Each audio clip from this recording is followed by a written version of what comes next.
Hello everyone. और आज जो है हम लोग क्लास 10 का आज हमारे पहले चैप्टर का 10वां लेक्चर है। पहला चैप्टर इलेक्ट्रिसिटी जो साइंस में हम लोग पढ़ रहे हैं फिजिक्स के अंदर, उसका आज 10वां लेक्चर है। और हमें आज जो पढ़ना है उस टॉपिक का नाम है इलेक्ट्रिकल पावर। क्या पढ़ना है? Electrical power. काम अच्छा मार्कर ले। इलेक्ट्रिकल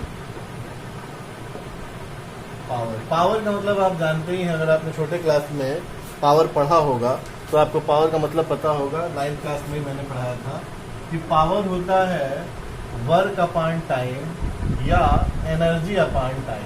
ठीक है, यहाँ एनर्जी अपॉन टाइम होगा, उसे ही हम क्या कहेंगे? पावर कहेंगे। तो ये आपने 9th क्लास में पढ़ा था, ये जनरल फार्मूला है।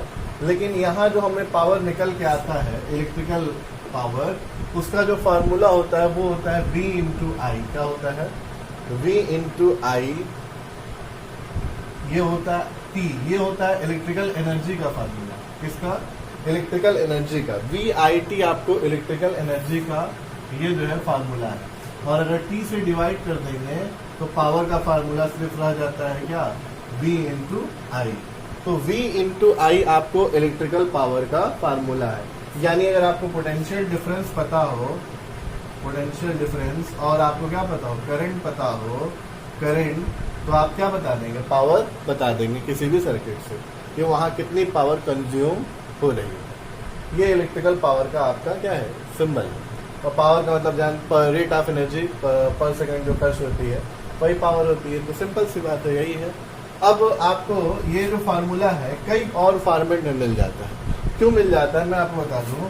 देखिए, अकॉर्डिंग टू ओम्स लॉ को अगर आप देखेंगे तो V बराबर आई आर। तो अगर आप पावर के इस फार्मूला में देखिएगा, मैं सब एक साथ लिख दे रहा हूँ। V आई तो रहने दीजिए, A हो गया एक पावर का फार्मूला। V की जगह हम आई आर रख देंगे तो क्या होगा? अगर इस V की जगह आई आर रखेंगे तो आई स्क्वायर हो जाएगा। और क्या हो जाएगा? आई स्क्वायर आर हो जाएगा। अब अगर ये सोचिए कि अगर V की जगह नहीं, अब I की वैल्यू रख दें यहाँ से, तो यहाँ से I की वैल्यू क्या आएगी? I की वैल्यू आएगी V बाई आर। और जब उसे आप पुट करेंगे उठा के I की जगह, तो आपकी वैल्यू हो जाएगी V square by are.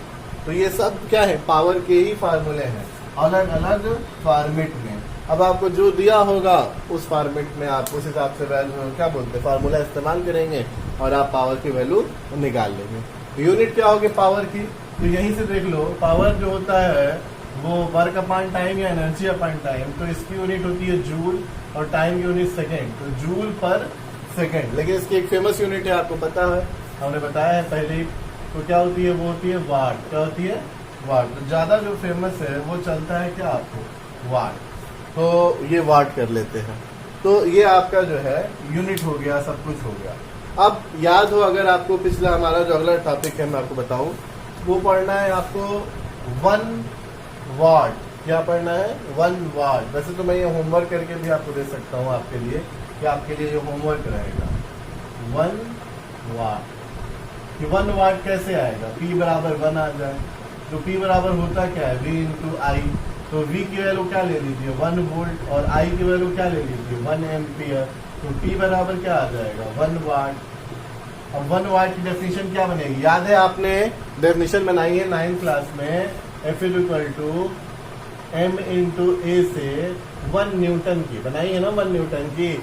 If the value of mass is 1 kg and acceleration is 1 metre per second square, then the applied force on the body is 1 newton. ठीक वैसे ही आपको पावर का बनाना है कि if the potential difference across the resistor is 1 volt and the current flowing through the resistor is 1 ampere, then the value of power is 1 watt through the resistor, जो consume करेगा पावर को। ठीक है, तो ये सारे सवाल हैं आपको। एक हमारे पिछले सवाल में कुछ एक लड़के ने व्हाट्सएप करके सवाल पूछा था, रेजिस्टर लगाते ही क्यों है? तो देखिए, किसी भी इलेक्ट्रिकल सर्किट का रेजिस्टर बड़ा ही इंपॉर्टेंट रोल है। या तो रेजिस्टर हमने बताया था, रेजिस्टर आपके आगे जो आपको मैंने कॉपी दी होगी नोट्स में, अगर आप देखेंगे तो आगे कॉन्सेप्ट लिखा है जहां मैंने, वहां ये बात बहुत अच्छे से क्लियर करके आपको बताई है।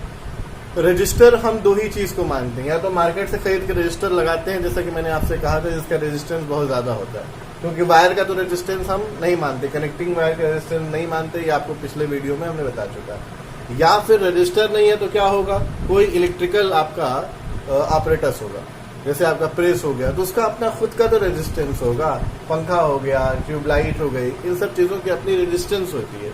तो या तो आप रेजिस्टेंस का मतलब वो समझिए कि इलेक्ट्रिकल अप्लायंस, या फिर उसका मतलब समझिए आप क्या कि आपने बाहर से एक रजिस्टर लगाया क्यों है, वो इसलिए लगाया है कि उसका सर्किट में काम है, करंट को घटाना, बढ़ाना, आगे भेजना, कम भेजना, पीछे भेजना, कई जगह जरूरत होता है। तो ये उसकी एक इम्पॉर्टेंट होती है अपनी सर्किट कंप्लीट करने में। वो आप जैसे जैसे आगे पढ़ोगे और आप इंजीनियरिंग करोगे इलेक्ट्रिकल से तो आपको अच्छे समझ में आएगा, आगे पढ़ोगे तो अभी ज़्यादा दिमाग लगाने की ज़रूरत नहीं है। तो आपका पावर हो ही गया, और इससे पहले हमने वाले लेक्चर में आपको आर जोड़ना बता ही दिया था। तो अब आपके लिए मेरे हिसाब से कुछ भी बता नहीं इस चैप्टर में ज़्यादा। अब बचा है आपका हीट। क्या बचा है? हीट। तो थोड़ा हीट के बारे में देख लो, क्योंकि हीट बहुत ही आसान है। क्या है? बहुत ही आसान, अगर आपको पावर समझ में आ गया तो। देखो पावर क्या है, कंज्यूम हो रहा है। कंज्यूम हो रहा मतलब यूज हो रहा है। कहाँ यूज हो रहा है? अच्छा मैं आपको बताऊं करंट वेंट कैसे बहती है, पुरानी बात है, थोड़ा मैं याद दिलाना चाहता हूँ। इस 1 वाट को हटाऊं और थोड़ा लेक्चर देखो मेरा। मैंने कहा था मान लो एक कंडक्टर है, क्या है, एक कंडक्टर है या एक रजिस्टर ही है, ये आपका लग गया। तो देखो तो अगर यहाँ पोटेंशियल डिफरेंस 0 है, यानी यहाँ पोटेंशियल 0, यहाँ वोल्टेज V है, और अगर पोटेंशियल डिफरेंस यानी V हुआ, यानी यहाँ से यहाँ माइनस करोगे तो V आएगा, पोटेंशियल डिफरेंस V है, और इससे करंट बह रही है I, तो पावर हो गया आपका VI।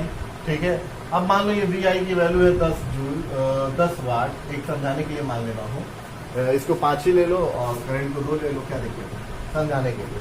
तो इसका मतलब ये हुआ कि ये जो वायर है 10 जूल एनर्जी ले रहा है। क्या कर रहा है? 10 जूल एनर्जी ले रहा है। बहुत ध्यान से सुनना, टेक्निकल बात है, आपको 1 सेकंड में मीनिंग समझ में आ जाएगा हीट का।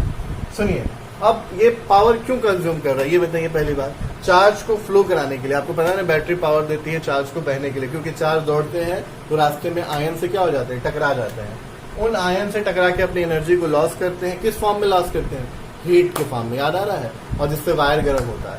तो जो इन्हें एनर्जी दी जा रही है दौड़ने के लिए, काइनेटिक एनर्जी वो ले रहे हैं, उसी के लिए तो पावर का फार्मूला लगाया कि पर सेकंड कितनी दी जा रही है, और वही पावर फिर किसमें खर्च हो जा रहा है, वही एनर्जी किसमें खर्च हो जा रहा है, दौड़ने में तो खर्च हो रही है, टकरा के किसमें खर्च हो जा रहा है, हीट में। किसमें ट्रांसफर हो जा रहा है, हीट में।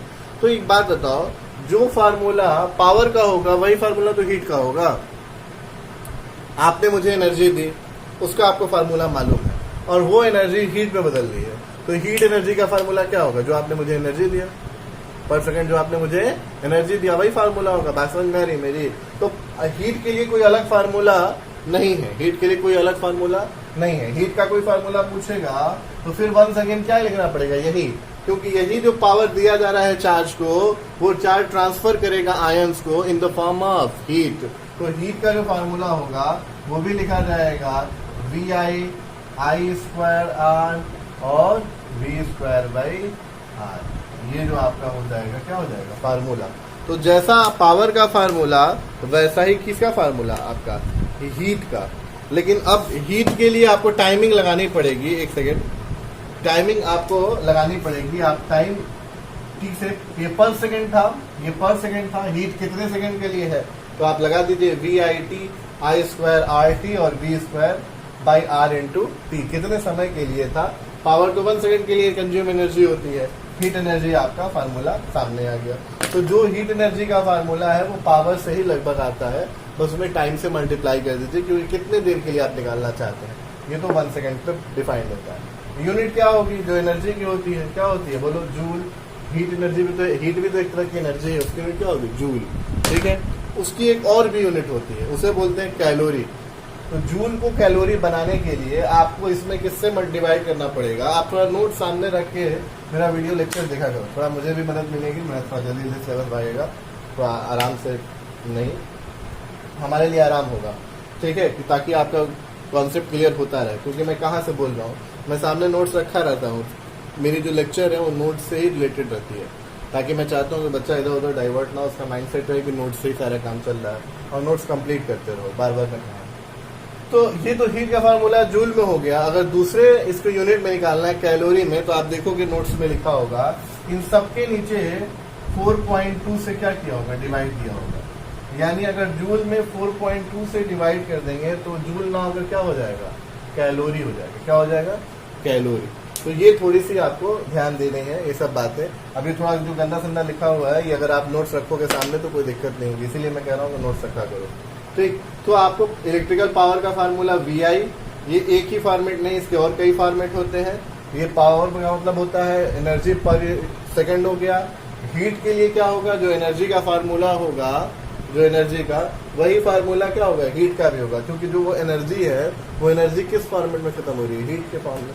तो ये आपका फार्मूला निकल के आ गया। ठीक है, तो ये आपका आ गया। अब इसके आगे जो आपको पढ़ना है थोड़ी सी नई चीज है, वो एक तरह से करंट के टाइप पढ़ने हैं। There are 2 types of current, alternating current and DC। तो जब आप नेक्स्ट लेक्चर होगा तो इस करंट के बारे में ही होगा, और आई होप कि वो आपका इस चैप्टर का लास्ट लेक्चर होगा। उसके बाद कुछ न्यूमेरिकल पे हम और चर्चा करेंगे। आज के लिए इतना बहुत, थैंक यू, गुड बाय।